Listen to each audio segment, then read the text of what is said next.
Crypto, digital currency और blockchain के चर्चे हैं। ये सब है क्या और पाकिस्तान इस मैदान में क्या करने जा रहा है? इस पर बात करने के लिए इस वक्त वज़ीर आज़म के मुआवने ख़ुसूसी बराए क्रिप्टो और ब्लॉकचेन बिलाल बिन साकिब हमारे साथ हैं। आपके वक्त का बहुत शुक्रिया। बिलाल साहब, सबसे पहले तो ये बताएं कि क्रिप्टो है क्या और पाकिस्तान ने क्या इसको एक कानूनी हैसियत देने का हतमी फ़ैसला कर लिया है या अभी भी ये इब्तदाई मरहले में या तजर्बाती फ़ेज़ में हैं हम? क्रिप्टो जो है एक डिसेंट्रलाइज्ड टेक्नोलॉजी है। एक्चुअली क्रिप्टो बनता है ब्लॉकचेन की टेक्नोलॉजी के ऊपर। और इसको कहते हैं फ्यूचर ऑफ फाइनेंस के ब्लॉकचेन जो है वो अब आ रहा है। और इस टेक्नोलॉजी को यूज करके पूरे फाइनेंशियल इंस्टीट्यूशंस जिस तरह ऑपरेट करते हैं वो ये चेंज होगा। और पाकिस्तान एक बड़ी यूनिक जगह पे है क्योंकि पाकिस्तान में बहुत ज़्यादा ग्रास रूट अडॉप्शन है। वो अडॉप्शन इसलिए क्योंकि आपके पास एक बड़ी यंग टेक सेवी पॉपुलेशन है जो कि ऑलरेडी जो लीडिंग दुनिया की टेक्नोलॉजीज है उनको एक्सपेरिमेंट कर रही है और उनमें जी रही है, उनमें सांस लेती है, उनमें उन्हीं से अपनी इनकम, क्योंकि हमारा जो नॉलेज बेस्ड इकोनॉमी आपको पता है एक बहुत बड़ा जरिया आमदन है इस मुल्क का। तो वो इन कटिंग एज टेक्नोलॉजीज पे काम कर रहे हैं। और ऑफ कोर्स पाकिस्तान क्रिप्टो को अडॉप्ट बड़ी ज़बरदस्त तरीके से कर रहा है, जिसकी वजह से उन्होंने इंडिपेंडेंट रेगुलेटरी अथॉरिटी बनाई है जो कि Pakistan virtual assets regulatory authority है। और ये वो अदारा है जहाँ पे सारे स्टेक होल्डर्स इन्वॉल्व हैं। स्टेट बैंक इन्वॉल्व है, एसएससीपी इन्वॉल्व है, एफआईए इन्वॉल्व है, एफबीआर इन्वॉल्व है। और इसका मकसद ही यही है कि ये इस मुल्क की यूथ के लिए है। अगर उन्होंने एक चीज की अडॉप्शन कर ली है बगैर किसी लीगल फ्रेमवर्क के, बगैर किसी एजुकेशन के, बगैर किसी क्लासरूम के, तो हुकूमत उसको फैसिलिटेट करना चाहती है। खाली उनके लिए नहीं, इसमें हुकूमत के लिए भी बहुत ज़्यादा फायदे हैं। और वैसे भी अगर पाकिस्तान एक कटिंग एज टेक्नोलॉजी में जल्दबाजी कर रहा है, आगे जा रहा है, अपने आप की पहचान बना रहा है, तो बड़ी अच्छी बात है जी। पाकिस्तान ने हाल ही में बाइनांस से $2 अरब के असासे जो ब्लॉकचेन पर मुंतकिल करने के एक मफाहमत की याददाश्त पर दस्तखत किए हैं और फौजी फाउंडेशन ने भी एक लेटर ऑफ इंटेंट पर दस्तखत किए।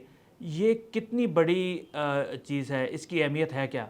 ये सिर्फ कोई क्रिप्टो की बात नहीं है, ये हमारे रियल वर्ल्ड एसेट्स को ब्लॉकचेन पे लेके आने का एक प्रैक्टिकल रोड मैप की पहला एक कदम है। हमारे जो बॉन्ड्स हैं, हमारी टी बिल्स हैं, हमारी जो कमोडिटीज हैं जिस तरह गोल्ड है, तो ये जो 2 बिलियन की टोकनाइजेशन एक्सप्लोर करने की बात की जा रही है, ये हमारे लिए लिक्विडिटी लेके आने की बात है, ये ट्रांसपेरेंसी की बात है, ये पाकिस्तान को ग्लोबल इन्वेस्टर्स का डायरेक्ट एक्सेस देने की बात है, रियल वर्ल्ड। और ये कोई एक्सपेरिमेंट नहीं है जी। यूएई ने टोकनाइज बॉन्ड और सुकूक्स किए हैं क्योंकि इसका सेटलमेंट बहुत जल्दी होता है। हांगकांग ने ये किया है, सिंगापुर ने ये किया है।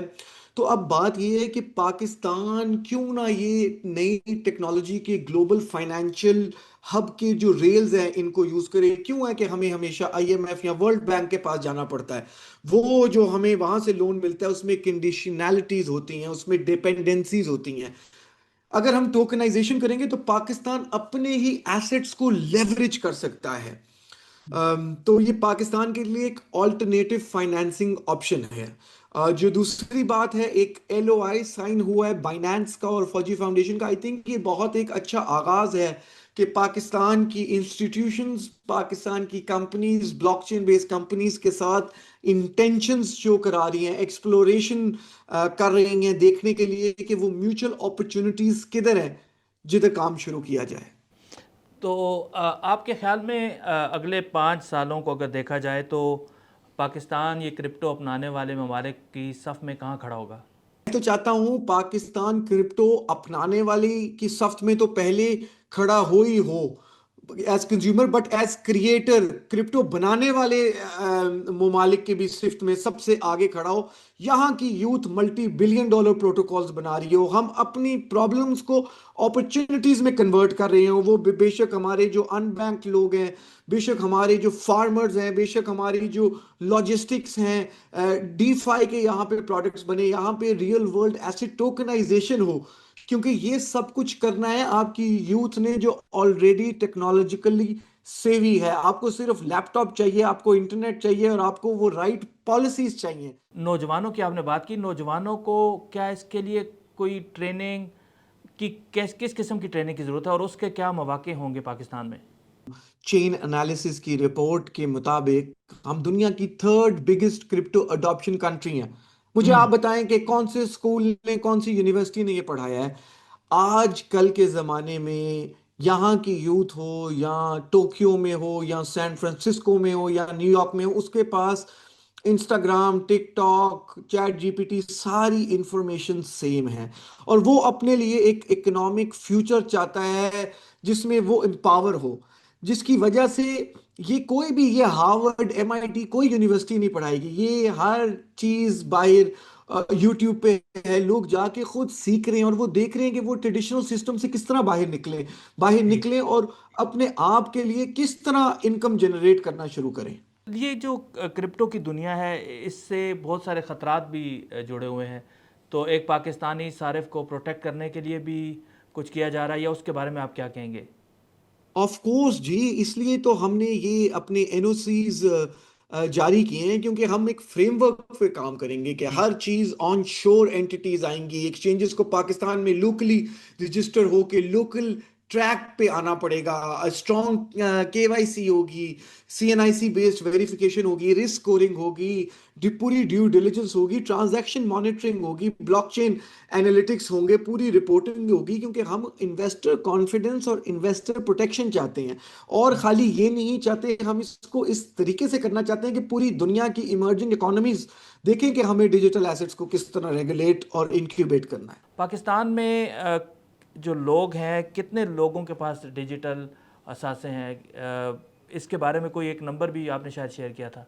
उनमें चेन एनालिसिस एक एक बड़ा प्रेस्टिजियस नाम है, और उनके मुताबिक 2025 में पाकिस्तान नंबर 3 पे है।